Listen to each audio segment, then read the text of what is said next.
Welcome back. तो friends, अभी का जो वीडियो है, न्यूज है, भारत का प्रथम नागरिक बनने की रेस में सबसे आगे कौन कौन उम्मीदवार हैं? प्रथम नागरिक कौन होता है? फर्स्ट सिटीजन जो भी है, ऑनर कोई होता होगा कुछ।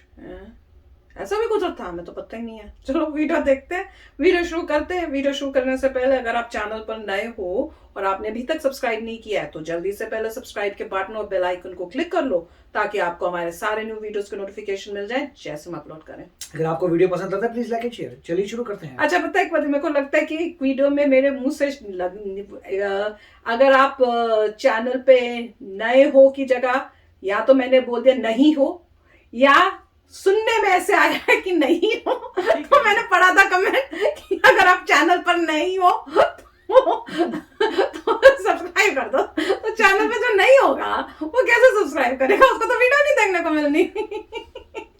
वो मैंने कमेंट टेलीपैथी से जाएगा उसको मैसेज। मजा आ रहा था। मैंने नहीं हो नहीं बोला, नए हो है बोला है। तो चलो, हमेशा अगर नहीं हो भी सुनाई दे रहा हो तो समझ जाया करो वो नए हो, ठीक है ना? तो चलो वीडियो शुरू करते हैं। प्रथम नागरिक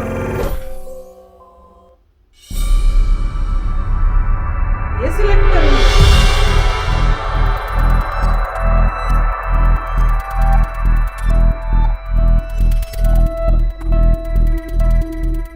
नमस्कार, मैं हूं दिबांजलि मोइत्रा। राष्ट्रपति रामनाथ कोविंद का कार्यकाल 25 जुलाई 2022 को खत्म हो रहा है। 5 महीने बाद राष्ट्रपति पद के लिए चुनाव प्रक्रिया शुरू हो जाएगी। अच्छा, इससे पहले बीजेपी और आरएसएस के भीतर राष्ट्रपति पद के उम्मीदवारों के नामों को लेकर चर्चा शुरू हो चुकी है। इसके साथ ही साथ उत्तर प्रदेश, उत्तराखंड, पंजाब, गोवा और मणिपुर के विधानसभा चुनाव के बाद नामों पर चर्चा और तेज हो जाएगी। इसीलिए बीजेपी विधानसभा चुनावों में ज्यादा दम दिखा रही कि अगर सरकार बनी तो राष्ट्रपति चुनाव आसान होगा। इसीलिए बीजेपी पहले से अपने सभी पत्ते खोलकर रख देना चाहती है। सूत्रों की माने तो जिन 4 नामों पर चर्चा हो रही है उनमें सबसे आगे है आरिफ मोहम्मद खान। इसके साथ ही साथ आरएसएस और बीजेपी के थिंकरों की माने तो जिन 3 नामों पर और चर्चा हो रही है उनका नाम है आनंदीबेन पटेल, थावरचंद गहलोत, वेंकैया नायडू। लेकिन आरएसएस इस बार अगर यूपी उत्तराखंड हारती है तो मुस्लिम कार्ड खेलकर विपक्ष को अपने साथ लाने की कोशिश करेगी। इसीलिए आरिफ बीजेपी के सबसे सूटेबल कैंडिडेट माने जा रहे हैं। इसीलिए बीजेपी अपने तरकश में ऐसे नामों को रख रही है कि चुनाव आने पर देश और विपक्ष दोनों को चौंकाया जा सके। अब हम सभी नामों के कारणों के बारे में बताते हैं। मुझे नहीं पता था कि क्या प्रथम नागरिक बोला था। आनंदीबेन पटेल। आनंदीबेन पटेल पीएम नरेंद्र मोदी की बेहद करीबी और यूपी की राज्यपाल, गुजरात की वो सीएम रह चुकी। इनके पीछे ये तर्क दिया जा रहा, लेकिन इसके साथ ही साथ आनंदीबेन पटेल के लिए नेगेटिव ये है कि उनकी उम्र 80 साल से अधिक है, जिसके चलते उनके नाम पर सहमति बनाना कठिन हो सकता है। ज्यादा ओल्ड है। आरिफ मोहम्मद खान।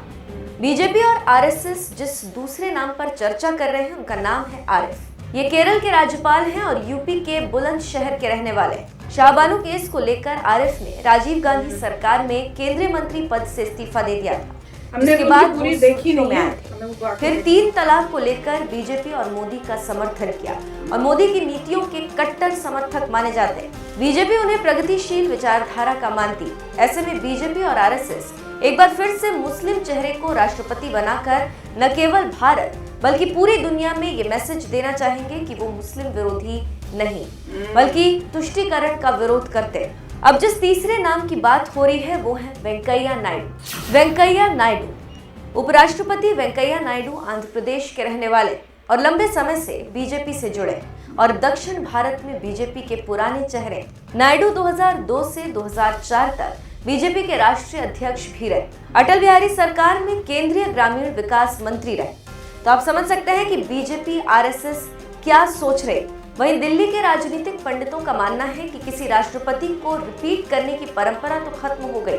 ऐसे में जिस तरह से उपराष्ट्रपति वेंकैया नायडू और पीएम नरेंद्र मोदी के बीच रिश्ते रहे हैं, उसको देखते हुए कहा जा सकता है कि वेंकैया नायडू का नाम राष्ट्रपति पद के लिए नंबर 1 पर हो सकता है।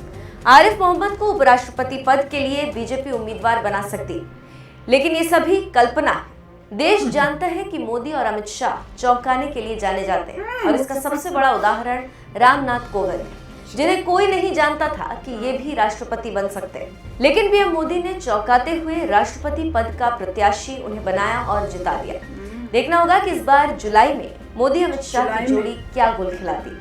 लेकिन अभी की चर्चा में आरिफ मोहम्मद खान सबसे आगे चल रहे हैं।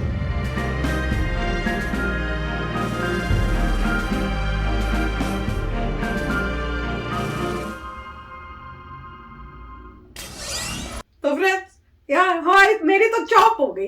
ये लिखा हुआ था क्या प्रथम नागरिक, तो मुझे लगा फर्स्ट सिटीजन। तो सब कौन पहले? पुराने जमाने में ग्रीक वगैरह में कई कल्चर्स हैं जिसमें फर्स्ट सिटीजन भी होता था। मतलब ये बहुत ही क्रिटिकल इंपॉर्टेंट सिटीजन्स हैं, ऑनर करने के लिए लोगों को। अच्छा, फर्स्ट सिटीजन सेकंड, तो हिस्ट्री में ऐसी कोई नई बात नहीं है। आप ग्रीक कल्चर में देखिए, एक जमाने में हुआ करते थे। पर हमें ये नहीं पता था कि ये एक्चुअल में प्रथम नागरिक का यूजेज जो था सिर्फ प्रेसिडेंट के हिसाब से था। तो क्या सच्ची में हिंदी में प्रेसिडेंट को क्या प्रथम नागरिक बोलते हैं? फिर तो पता नहीं मुझे हो सकता है ये होता ऐसे कोई रैंकिंग तो मुझे पता नहीं है कि फर्स्ट नागरिक, जैसे प्राइम मिनिस्टर को प्रधानमंत्री बोलते हैं। मेरा नंबर क्या है मुझे पता नहीं है। हर एक का नंबर 1 पॉइंट। वो प्रथम नागरिक क्योंकि वो सबसे टॉप में है, शायद इसलिए बोलते होंगे, मुझे नहीं पता। अच्छा बताना, क्या सच्ची में ये बोलते हैं? जैसे प्राइम मिनिस्टर को प्रधानमंत्री बोलते हैं, तो क्या प्रेसिडेंट को प्रथम नागरिक बोलते हैं? ये मुझे पहले पता नहीं। एक जमाने में हुआ करता था फर्स्ट सिटीजन सेकंड सिटीजन, मुझे तो नहीं पता, मगर वो एंशिएंट हिस्ट्री में था। अच्छा, तो मुझे लग रहा था ऐसा कोई अवार्ड आने वाला है, अवार्ड बोल रहे थे। मैंने कहा अच्छा, अब पता लगा ये प्रेसिडेंट को बोल रहे हैं। तो अगर उस हिसाब से जाएं तो हर बंदे को जाके अपना नंबर लेके आना पड़ेगा कि मैं कौन सा नंबर सिटीजन हूँ। नहीं, वो इसका मतलब होगा कि पूरे टॉप में सबसे नंबर 1 है, हाईएस्ट पोजीशन में, हाईएस्ट पोस्ट होगा। एज ए नागरिक सब नागरिक है, पर वो सबसे ऊपर है, पूरी कंट्री के हेड बने हुए हैं, ऐसा कुछ होगा। चलिए, जो इनका थॉट है प्रेसिडेंट ही सीधा बोल सकते थे कि रिप्लेसमेंट में कौन सा, या हो सकता है कि वो हिंदी में ऐसे बोलते हैं, हिंदी का वर्ड बताइए अगर ऐसा बोला जाता है हिंदी में। पर मैं ये बोल रही हूँ कि मेरे हिसाब, अच्छा आप भी बताना आपको क्या लगता है कि किसको बनाना चाहिए। मेरे हिसाब से तो उनको बनाना चाहिए। अब मेरा वाला चीटिंग नहीं करना और मेरा वाला चीटिंग नहीं करना है। मैं सब लोग मेरा आइडिया ले लेते हो, मेरे को पसंद नहीं है। मुझे मुझे मुझे मुझे मुझे मुझे मुझे आरिफ जी जो है ना, वो मेरे को लगता है मेरे हिसाब से ये देखिए कि हमें वही पता है जो हमारे सामने रखा गया। आपने कुछ वीडियोस देख लिया, आपने इंटरव्यूज देख तो आपको सारी पिक्चर नहीं पता, मगर और क्या क्या उन्होंने कहा या किया वो नहीं पता, जितना देखा लिमिटेड। सब चीजें देखकर बीजेपी को ही पता है कि कौन राइट कैंडिडेट है, क्योंकि उन्होंने जो अभी के चूज किए हैं वेरी गुड चॉइस। उनको बीजेपी बहुत समझदारी से सूझबूझ के डिसीजंस लेते हैं, ऐसे नहीं करते कि किसी की साइड लेंगे। सबका टेन्योर देखकर, और वो भी कि कुछ लोगों को शांत करना है वो भी देखेंगे, बंदे का टेन्योर, बंदे ने क्या अचीव किया, बहुत कुछ देख के जो भी डिसीजन लेंगे वो ठीक बात है। क्योंकि हमें तो से एक साइड का एंगल पता है, 2 साइड के एंगल पता है, ज्यादा नहीं, तो देखेंगे क्या। मगर अच्छा था कि जून जुलाई में पता चल जाएगा। और उन्हें उनके जैसे वो बोल रहे हैं ये न्यूज वाले कि हमारे हिसाब से ये कैंडिडेट्स में से कोई आएगा, तो वो भी कह रहे हैं कुछ पता नहीं कि क्या हो सकता है, मगर अभी ये पॉसिबिलिटी है। काफी इंटरेस्टिंग है कि इनको एटलीस्ट ये आइडिया तो है कि ये कैंडिडेट्स हैं, राइट। और मगर कोई बड़ी बात नहीं कि इनमें से कोई भी ना हो।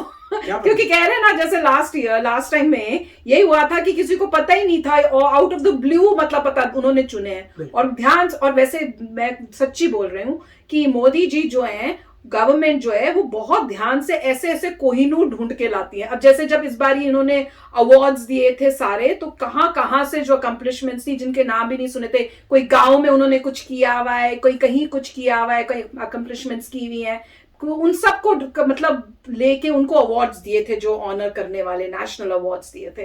तो उसी तरह से जो बेस्ट कैंडिडेट होगा मेरे हिसाब से वो उसी को चुनेंगे। जो बीजेपी वही चूज करेगा जो सारी सिचुएशन देख के बेस्ट कैंडिडेट होगा कंट्री के लिए। बिल्कुल, और देखेंगे क्या होता है। हाँ, पर अभी बताना आपको क्या लगता है, किसको कौन बनना चाहिए या कौन बनेगा आपको लगता है, ठीक है ना। पर अच्छा इंटरेस्टिंग वीडियो था, और हमारे को पता ही नहीं चला कि प्रथम मेरे हिसाब से तो वही बनना चाहिए जो देश में पीस लाए। हाँ, पीस तो अच्छाई करे, हाँ। पीस लाए, और जो बेस्ट गवर्नमेंट है उसको आगे लेके जाए। बिल्कुल। तो चलो फ्रेंड्स, चलते हैं, मिलेंगे नेक्स्ट वीडियो में बहुत ही जल्द। Till then take care and bye bye. तो अगर आप मेरे इस चैनल पे नए हो तो जल्दी से सब्सक्राइब के बटन को हिट करो और बेल आइकन को क्लिक करो ताकि आपको मेरा जब नया वीडियो मैं लगाऊं आपको उसके बारे में जल्दी से पता चल जाए।